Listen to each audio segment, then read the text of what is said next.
사순절 십자가 일신념 28번째 날입니다. 다 함께 찬송가 303장 날 위하여 십자가에 찬송하시겠습니다.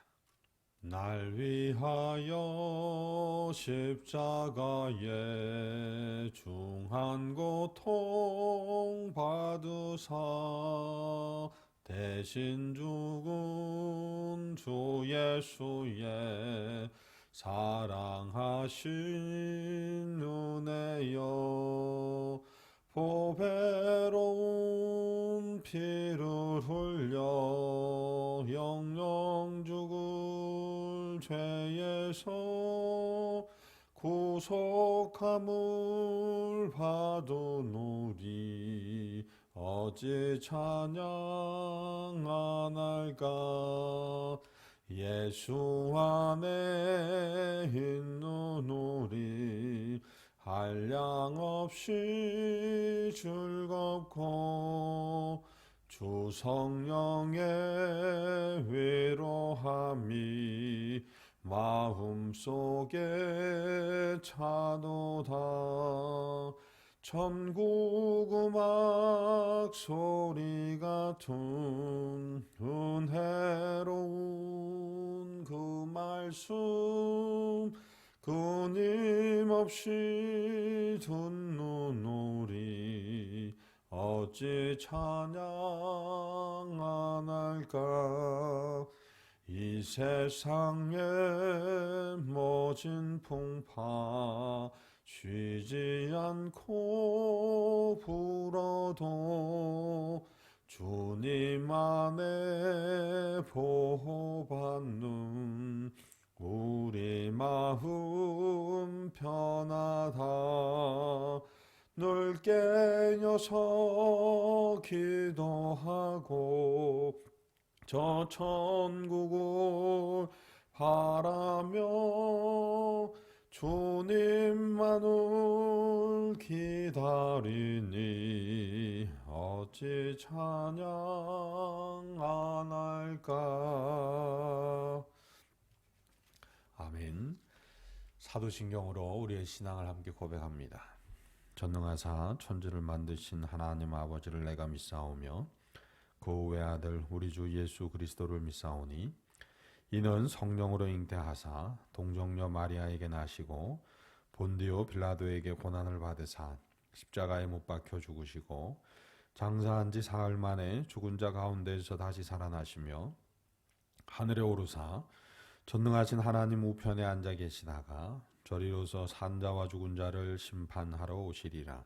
성령을 믿사오며 거룩한 공회와 성도가 서로 교통하는 것과 죄를 사하여 주시는 것과 몸이 다시 사는 것과 영원히 사는 것을 믿사옵나이다. 아멘.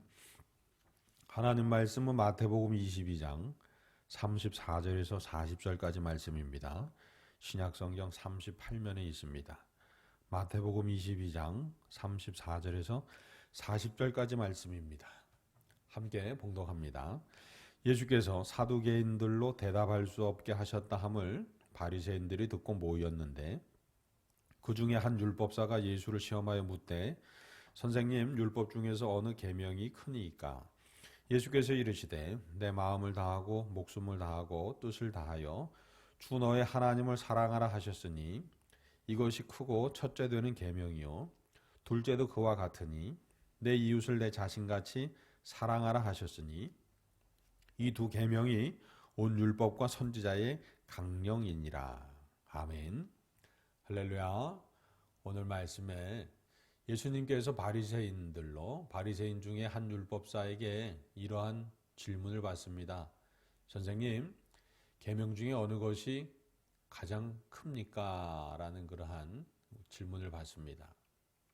이러한 질문을 하게 된 이유는 그에 앞서서 사두개인들이 예수님을 공격하기 위해서 책을 잡기 위해서 여러 가지 질문을 했습니다. 그런데 그 질문을 했는데 예수님께서 그들로 할 말이 없게 하셨어요. 그 질문의 물음은 바로 우리가 잘 아는 부활 논쟁입니다. 예. 첫째가 아내를 맞이해서 장가 들었는데 첫째가 죽었어요.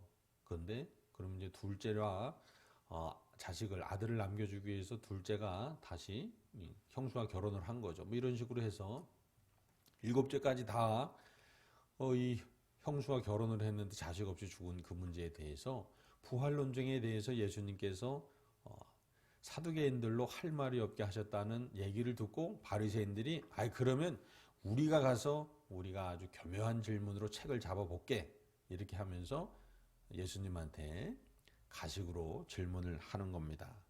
선생님, 율법 중에서 어느 계명이 큽니까? 라고 물어보는 겁니다. 이 물음에 대해서 예수님께서 하나님을 사랑하는 게 가장 크다. 그리고 그와 동일하게 내 이웃을 내 몸과 같이 사랑하는 것이 가장 크다. 이 두 개가 율법의 강령이다라고 말합니다. 예수님께서 율법과 선지자의 강령이다. 강령이라는 건 말은 으뜸이 되는 원리를 말하는 겁니다. 으뜸이 되는 원리. 하나님 사랑과 이웃 사랑이 모든 율법의 으뜸이 되는 원리라는 겁니다. 그 무슨 말이에요? 근본 원칙이라는 겁니다. 무슨 말입니까? 이것을 벗어나는 건 다 전부 가짜라는 겁니다. 정당성을 인정받을 수 없다는 겁니다. 하나님 사랑과 이웃 사랑이 반드시 거기에 들어있어야 한다는 겁니다. 그 어떠한 율법도 말입니다. 부활 논쟁에도 하나님 사랑과 이웃 사랑이 들어있어야 한다는 겁니다. 그 전에 바로 또 질문했던 가이사에게 세금을 바치는 게 옳으냐 그르냐라는 그 율법에도 하나님 사랑과 이웃 사랑이 반드시 들어있어야 한다는 겁니다. 그렇지 않으면 그건 율법이 아니라는 겁니다. 그건 하나님과 아무 관계가 없다는 겁니다. 예수님께서 이 말씀을 하신 이유는 당시 사두개인과 바리새인들, 종교 지도자들이라는 그러한 리더들이 하나님 사랑과 이웃 사랑도 없는 율법을 가지고 사람들을 얽어매고 그들을 책잡고 그들을 정죄하고 또한 그들을 비난하고 자기들이 마치 잘난 양 그렇게 사용하는 것을 예수님께서 일침을 가하고 있는 겁니다. 너희들이 말하는 그 율법이라는 것이 하나님 사랑이 있어? 이웃 사랑이 있어? 없으면 말도 하지 마라. 그건 아무 가치도 없는 거야 라고 말씀하시는 겁니다. 사랑하는 성도 여러분, 우리의 신앙생활도 마찬가지입니다. 하나님 사랑과 이웃 사랑이 없는 신앙생활이라는 게 과연 가능할까요? 그건 꽹과랴 같은 겁니다. 나도 행복하지 못하고 이웃도 행복하지 못하고 하나님도 행복하지 못한 그러한 울리는 꽹과랴 같은 것입니다. 여러분에게 강령, 하나님 사랑과 이웃 사랑이라는 강령, 으뜸이 되는 원칙이 늘 있으시기를 주님의 이름으로 소망합니다. 코로나19 가운데 이런저런 이야기 들어보면 보통 최소한 20% 정도의 교인들이 빠졌다 그래요. 더 이상 교회를 나오지 않는다는 그런 말을 합니다. 왜 그럴까요? 그들에게는 강령이 없었기 때문에 그래요. 아니, 그들은 잘못된 걸 강령이라고 생각했기 때문입니다. 성도와의 교제가 그들은 강령이라고 생각했습니다. 휘황찬란한 예배가 그들은 강령이라고 생각했습니다. 연설하고 배우 그런 연기하는 듯한 목사의 설교가 그들은 강령이라고 생각했습니다. 다른 사람들 앞에서 자신의 달란트를 드러내는 것이 그들은 강령이라고 생각했던 겁니다. 그렇기 때문에 코로나19 가운데 그들은 다 우수수 떨어졌어요. 우리는 남았습니다. 우리가 남은 이유는 강령, 으뜸이 되는 원리, 하나님 사랑과 이웃 사랑, 하나님께서는 영과 진리로 예배하는 자들을 찾으신다는 그 믿음에서 남은 줄로 믿습니다. 그렇다면 저와 여러분은 내 삶을 다시 되돌아보고 내 삶에 예수님이 말씀하시는 강령이 있는가를 살펴보고 하나님 사랑과 이웃 사랑이 언제나 내 생각과 내 행동의 근본이 되게 하셔서 으뜸이 되게 하셔서 천국의 주인공 예수님이 말씀하시는 구원의 주인공 되시기를 주님의 이름으로 축복합니다. 기도하시겠습니다. 거룩하신 하나님 아버지, 신앙생활의 강령에 대해서 예수님의 입술 통해 듣게 하시니 감사합니다. 하나님 사랑이고 이웃 사랑입니다. 내가 무엇을 하려고 할진데 그 안에 하나님 사랑과 이웃 사랑, 으뜸이 되는 원칙이 빠져 있으면 아무것도 아니고 울리는 꽹과리와 같음을 기억하게 하사 하나님 사랑과 이웃 사랑으로 우리의 생각, 우리의 행동이 기준 삼게 하옵소서.